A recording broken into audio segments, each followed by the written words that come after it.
दोस्तों, यूएन में मोदी जी की जबरदस्त तरीके से किरकिरी हो रही है। भारत सरकार की बोले तो किरकिरी हो रही है, क्योंकि यूएस के बाद जर्मनी और जर्मनी के बाद अब यूएन जो है केजरीवाल की गिरफ्तारी को लेकर क्या कुछ कह रहा है, वो भी सख्ती से। इससे साफ पता चल रहा है कि विश्व गुरु का विश्व भर में किस तरीके से डंका बज रहा है।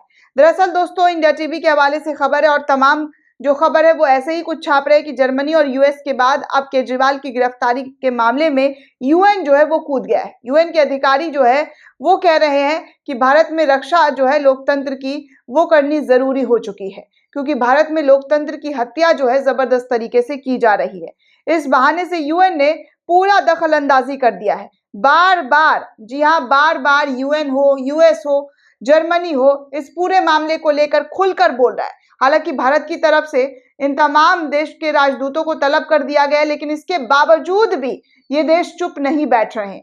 क्या इनको लगने वाला है कि अब सरकार इस बार सत्ता में नहीं आने वाली है? क्या इन तमाम देशों को ये एहसास हो गया है कि जिस तरीके की चीजें हो रही है उससे अब जनता शायद काफी ज्यादा जो है जागरूक हो चुकी है? इसीलिए अब यूएन के अधिकारी ने इस पूरे मामले पर सख्ती बरतते हुए क्या कुछ कहा है दोस्तों, वो मैं आपको बता दूं।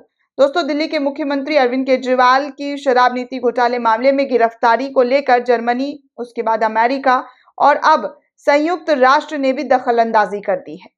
यूएन के महासचिव एंटोनियो गुटरेस ने एक प्रवक्ता सम्मेलन के दौरान केजरीवाल की गिरफ्तारी के मामले को लेकर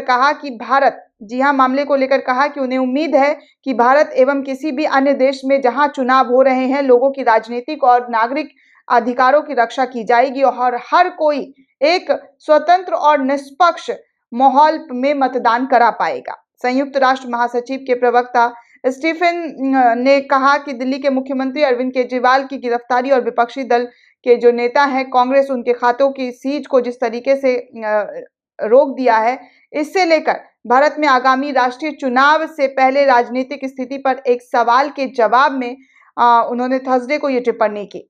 दुजारिक ने कहा कि एक नियमित संवाददाता सम्मेलन के दौरान हमें बहुत ज्यादा उम्मीद है। भारत और किसी भी अन्य देश में जहां चुनाव होने जा रहा है, वहां हर किसी के अधिकारों की रक्षा की जानी चाहिए, जिनमें राजनीतिक और नागरिक अधिकार दोनों शामिल हैं। हर कोई स्वतंत्र और निष्पक्ष माहौल में मतदान करा पाएगा। संयुक्त राष्ट्र की इस प्रतिक्रिया से एक दिन पहले अमेरिका ने भी केजरीवाल की गिरफ्तारी और कांग्रेस की जो खाते पर रोक लगा दी गई है उसको लेकर चिंता जाहिर की थी।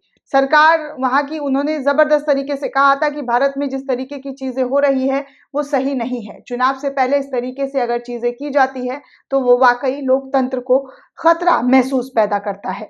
दोस्तों, इस पूरे रिपोर्ट को लेकर आप क्या सोचते हैं, आपकी क्या प्रतिक्रिया, हमें कमेंट करके जरूर बताइएगा। साथ ही साथ चैनल को सब्सक्राइब करना बिल्कुल भी ना भूलें।